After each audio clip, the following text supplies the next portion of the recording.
For 500 years, the world has known Niccolò Machiavelli as the father of cunning, the man who taught rulers to manipulate, to deceive, and to win at all costs. But what if I told you that the Machiavelli you think you know is only half the man? That hidden in his writings, buried under centuries of fear and misunderstanding, lies a chapter so powerful, so explosive, that if you master it, you'll see the world with terrifying clarity. This is the Machiavelli they never teach you in school. Why this chapter was forgotten. The average person only hears about the Prince, Machiavelli's slim, ruthless manual for power. That's the book quoted in political speeches, whispered in corporate boardrooms, and thrown at the feet of ambitious young leaders. But Machiavelli wrote something else, something far more dangerous to the wrong people, the discourses on Livy. If the Prince is a sniper rifle, precise, ruthless, and aimed at personal survival, then the discourses is an entire war strategy for building and sustaining a republic where power doesn't just belong to one prince, but to the people. It's the secret chapter because it doesn't fit the cartoon villain image of Machiavelli that school systems, and some governments, are happy to promote. After all, the discourses is about how to keep leaders honest, how to distribute power, and how to prevent corruption from rotting a society from within. And here's the dangerous part: if too many people understood this side of Machiavelli, authoritarian leaders would have a problem. The world Machiavelli lived in.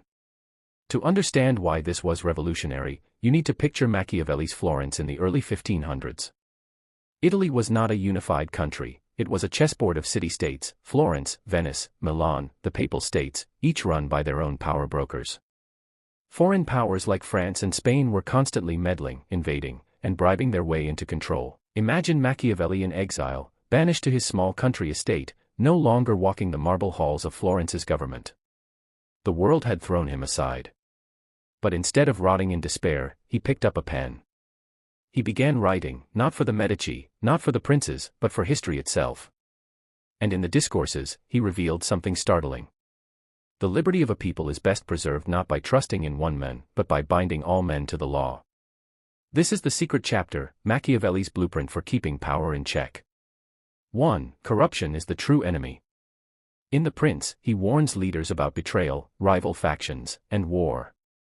But in the discourses, his enemy is something far quieter, and far deadlier: corruption. Machiavelli wrote that once corruption seeps into the heart of a republic, the end is inevitable unless there's a dramatic renewal of virtue. Corruption, he said, isn't just politicians stealing money, it's when citizens stop caring about the common good, when leaders make laws for themselves instead of for the people, and when personal ambition outweighs the stability of the state. Modern translation. Corruption is when the rules are bent so often that people forget there were rules at all. 2. Freedom requires conflict. This is where Machiavelli shocks the reader. He wanted political conflict. Not war in the streets, but open tension between the elite and the people. Why? Because when two forces push against each other, they keep each other honest.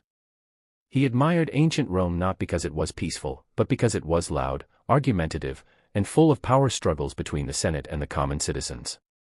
In Machiavelli's eyes, a healthy republic is like a body with a strong immune system. It needs small battles to prevent deadly disease. This flies in the face of the school-taught Machiavelli who supposedly only cared about ruthless unity under a single ruler. Here, he's saying, if you want freedom, don't be afraid of the fight. Leaders must be replaceable. In The Prince, it sounds like he's building the perfect king. In the discourses, he's building a system where no one is king forever. Machiavelli believed long-term concentration of power was poison, even in the hands of a good leader. He wrote that the Roman Republic lasted centuries precisely because leaders had short terms, and power constantly rotated. Why? Because power isn't just dangerous in the hands of the corrupt, it's dangerous in the hands of anyone. His logic is chillingly modern: if your system depends on one person being good forever, your system will fail. 4. The danger of complacency. One of the most prophetic ideas in this secret chapter is Machiavelli's warning about comfort. When a society becomes too secure, too wealthy, and too used to peace, the citizens lose the sharpness needed to defend their freedom. In ancient Rome, this happened when the empire grew rich from conquest. Citizens stopped serving in the military, preferring luxury to discipline. Soon, they relied on mercenaries, and the empire's backbone weakened. In modern terms, comfort kills vigilance. And when vigilance dies, freedom follows. 5. Renewal or ruin. Machiavelli offers one brutal solution to a decaying republic: renewal. This renewal can come through wise reforms, restoring old laws, strengthening civic education, punishing corruption. But when the decay is too deep, he says, without flinching, that sometimes only a crisis or a powerful reformer can reset the system. To him, history is a cycle: republics rise, grow corrupt, collapse, and are either reborn or replaced by tyranny. The people who understand this cycle have the best chance of stopping it. Why we don't hear about this in school? Think about it. The Prince is a safe book to teach if you only focus on its ruthless quotes. It makes Machiavelli look like a one-dimensional villain. But the discourses?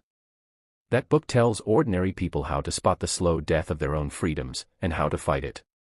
If every citizen understood that corruption hides in comfort, that power must rotate, and that conflict is a safeguard, then blind obedience would crumble. Maybe that's why the cartoon version of Machiavelli survived in classrooms, while the Republican visionary was quietly left in the shadows. The modern mirror. Look around today, at governments, corporations, even communities. The patterns Machiavelli described are alive and well. Leaders staying in power far too long. Citizens more concerned with entertainment than with laws. Systems where the same elite circle writes the rules for themselves. Machiavelli's secret chapter isn't just history, it's a warning siren. He's whispering across 5 centuries: if you want freedom, you have to protect it every single day. And you will not get to rest. Florence itself swung wildly between republican freedom and autocratic rule.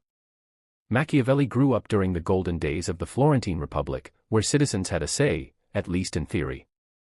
But then came the Medici family, the masters of dynastic control, who seized power and crushed opposition. Machiavelli worked as a top diplomat and political thinker during the Republican years. He negotiated with kings, popes, and generals. But when the Medici returned to power in 1512, he was arrested, tortured, and exiled. Most people think the prince was his love letter to the Medici to get back in their good graces. But the discourses? That was his love letter to the republic he lost.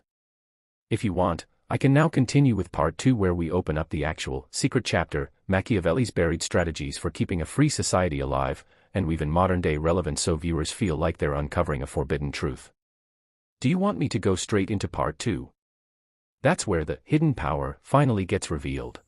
Thanks for watching this video. At the end, I'm very proud to make this content for you. Share, like, drop a comment.